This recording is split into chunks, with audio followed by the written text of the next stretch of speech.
Baudelaire, La beauté, explication linéaire. Le poème de Baudelaire, intitulé La beauté, est un sonnet, c'est-à-dire un poème composé de 2 strophes de 4 vers, des quatrains, ainsi que de 2 strophes de 3 vers, des tercets, l'ensemble comptant 14 vers. Les rimes des quatrains sont embrassées, de type AB-BA. Les rimes des tercets sont d'abord croisées, de type CD-CD, pour finir par 2 rimes plates, E-E. Contrairement à la règle traditionnelle, les rimes des 2 quatrains ne sont pas identiques dans ce poème. La distribution des rimes dans ce poème est originale et ne suit pas les règles traditionnelles des sonnets français, italiens ou anglais. Les vers sont des alexandrins, c'est-à-dire des vers de 12 syllabes. Le sonnet a été une forme très populaire dans la littérature européenne au XVIe et XVIIe siècle, puis de nouveau au XXe siècle. Ce poème est une ekphrasis, c'est-à-dire un texte qui décrit une œuvre d'art, ici une statue de marbre représentant la beauté. Je suis belle, ô mortel, comme un rêve de pierre, et mon sein, où chacun s'est meurtri tour à tour, est fait pour inspirer au poète un amour éternel et muet, ainsi que la matière. Je trône dans l'azur comme un sphinx incompris, j'unis un cœur de neige à la blancheur des cygnes. Je hais le mouvement qui déplace les lignes, et jamais je ne pleure, et jamais je ne ris. Les poètes, devant mes grandes attitudes, que j'ai l'air d'emprunter aux plus fiers monuments, consumeront leurs jours en d'austères études. Car j'ai, pour fasciner ces dociles amants, de purs miroirs qui font toutes choses plus belles, mes yeux, mes larges yeux, aux clartés éternelles. La figure de rhétorique dominante dans ce texte est la prosopopée, figure par laquelle l'auteur donne la parole soit à une personne décédée, soit à un objet, soit à une abstraction. Ici, c'est la statue elle-même qui parle à la première personne, comme si elle était vivante, et s'adresse aux humains qui la regardent. Je suis belle. C'est donc la statue qui prend ici la parole à la première personne et affirme fièrement sa beauté.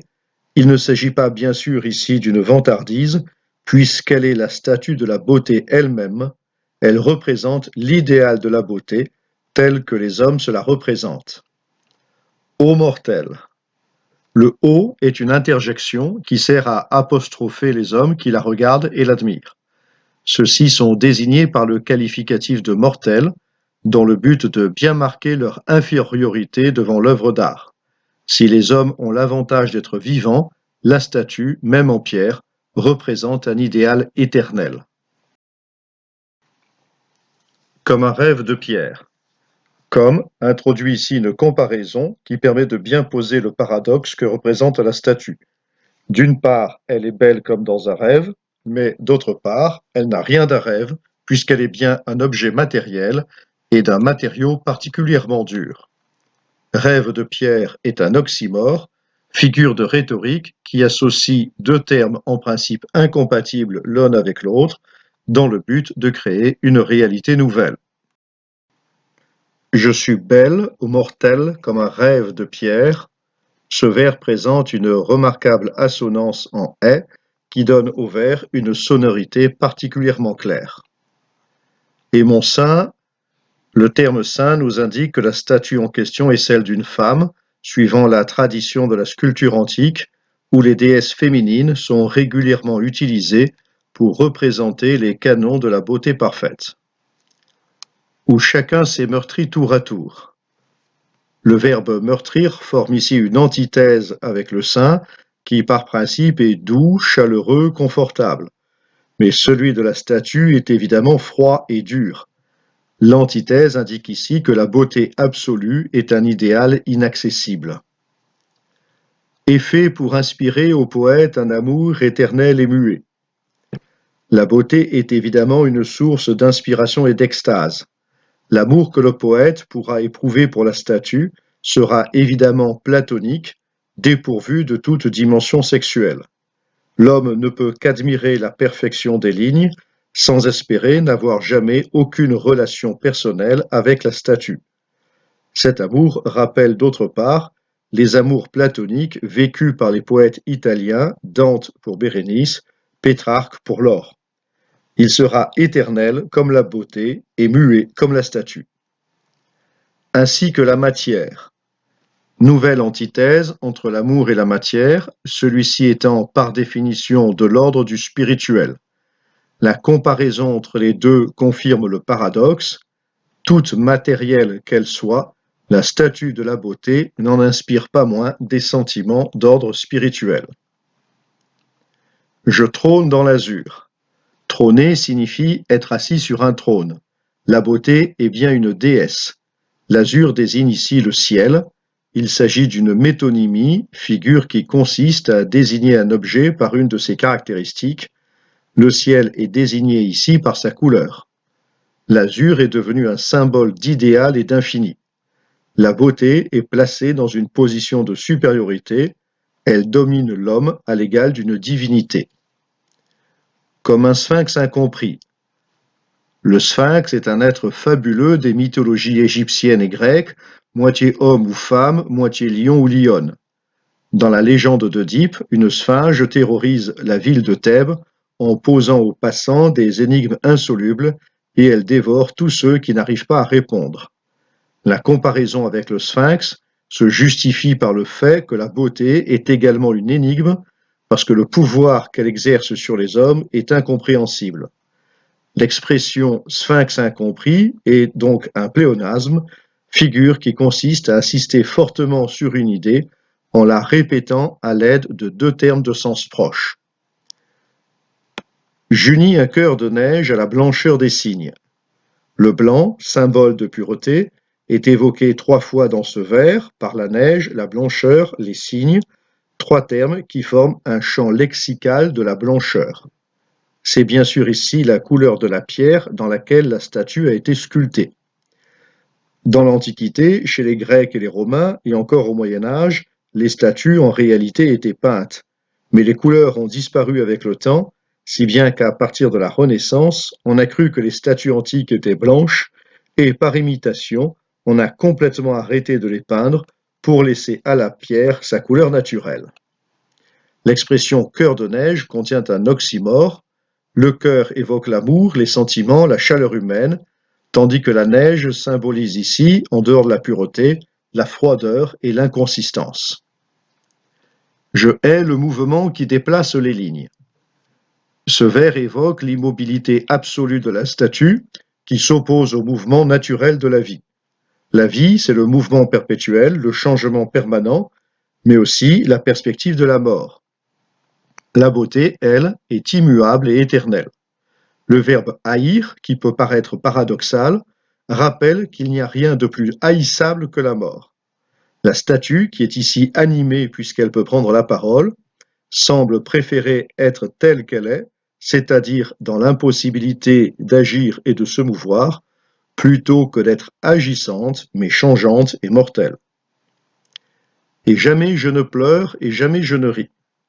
Ce vers est construit d'abord sur un parallélisme dans la construction des deux propositions, parallélisme souligné par la répétition de « et jamais je ne », et ensuite sur une antithèse entre les verbes pleurer et rire. Cette remarque doit s'interpréter dans 2 sens différents. D'une part, la statue semble froide et inhumaine, incapable d'exprimer des sentiments personnels, ni de réagir face à ce qui se passe autour d'elle. D'un autre côté, elle a atteint un état de tranquillité absolue, d'équilibre parfait, cette ataraxie, c'est-à-dire absence de trouble en grec, qui, pour certains philosophes de l'Antiquité, constituait le sommet du bonheur et de la sagesse. Devant mes grandes habitudes que j'ai l'air d'emprunter aux plus fiers monuments, les 2 expressions, mes grandes attitudes et plus fiers monuments, souligne l'aspect grandiloquent de la statue qui se pose en idéal incontestable. Elle semble prétentieuse et même un peu fausse, comme l'indique l'expression « j'ai l'air d'emprunter », mais la beauté et la majesté de la statue l'emporteront finalement sur toute autre considération. Les poètes consumeront leurs jours en d'austères études. Le verbe « consumer » signifie détruire. Les poètes vont effectivement perdre quantité de temps à la poursuite de la beauté, abandonnant pour elle les soucis de la vie quotidienne. La beauté est une énigme, et pour la comprendre, il faut y consacrer énormément de temps et d'études, lui sacrifier une partie considérable de sa vie. Austère signifie âpre, difficile, sans joie. C'est encore une fois un paradoxe. La beauté, associée traditionnellement à l'amour, devrait être source de bonheur et de joie. Mais la beauté éternelle, celle de la statue, est aussi austère que la pierre. Les trois termes, consumeron, austère, étude, forment une isotopie, c'est-à-dire une redondance de la même idée, de l'épreuve. La poursuite, la compréhension de la beauté est une aventure difficile et exigeante qui demande des sacrifices. Car j'ai, pour fasciner ces dociles amants, fasciner signifie attirer de manière irrésistible. Les trois termes, fasciné, docile, amant, forment une isotopie de la soumission amoureuse. Ces dociles amants est une périphrase qui désigne les poètes. Ceux-ci sont subjugués par la beauté et se laissent facilement dominer par elle. De purs miroirs qui font toute chose plus belle. Tout ce vers est une périphrase pour désigner les yeux de la statue. Les yeux sont effectivement de minuscules miroirs dans lesquels le monde extérieur se reflète. Mais l'image du miroir renvoie surtout ici l'être humain à lui-même. La beauté n'est jamais que le fruit de notre propre représentation. Elle est la représentation de ce que nous trouvons beau, de ce qui nous plaît, de ce qui nous séduit. Elle nous renvoie donc à nous-mêmes, à notre propre idéal. En étudiant ce qui nous séduit, nous nous étudions nous-mêmes. On comprend alors pourquoi ces miroirs font toutes choses plus belles. L'idéal de la beauté est ce qui illumine tout le reste du monde, ce à travers quoi nous imaginons la vie. Mes yeux, mes larges yeux, aux clartés éternelles. La répétition de mes yeux est évidemment une forme d'insistance pour marquer leur importance. Ceux des statues sont ouverts en permanence, contrairement aux yeux humains qui clignent sans cesse, d'où l'expression des clartés éternelles, puisqu'ils ne se ferment jamais. Les rimes en L rappellent les assonances en E du premier vers. Les adjectifs large et éternel insistent doublement sur la grandeur de la beauté, aussi bien dans la dimension spatiale que temporelle. La beauté semble apporter une réponse à l'éternelle quête d'éternité de l'humanité. Elle s'inscrit à l'intérieur de l'éternité de l'univers dans toutes ses dimensions, matérielles comme spirituelles. Ce poème évoque également le mythe du sculpteur Pygmalion et de sa statue Galatée. Celui-ci, qui s'était voué au célibat, tomba éperdument amoureux d'une de ses créations, une statue en ivoire. La déesse de l'amour Aphrodite accéda à sa demande de donner la vie à la statue en question. Le mythe illustre l'amour de l'homme pour ses propres rêves et ses propres créations.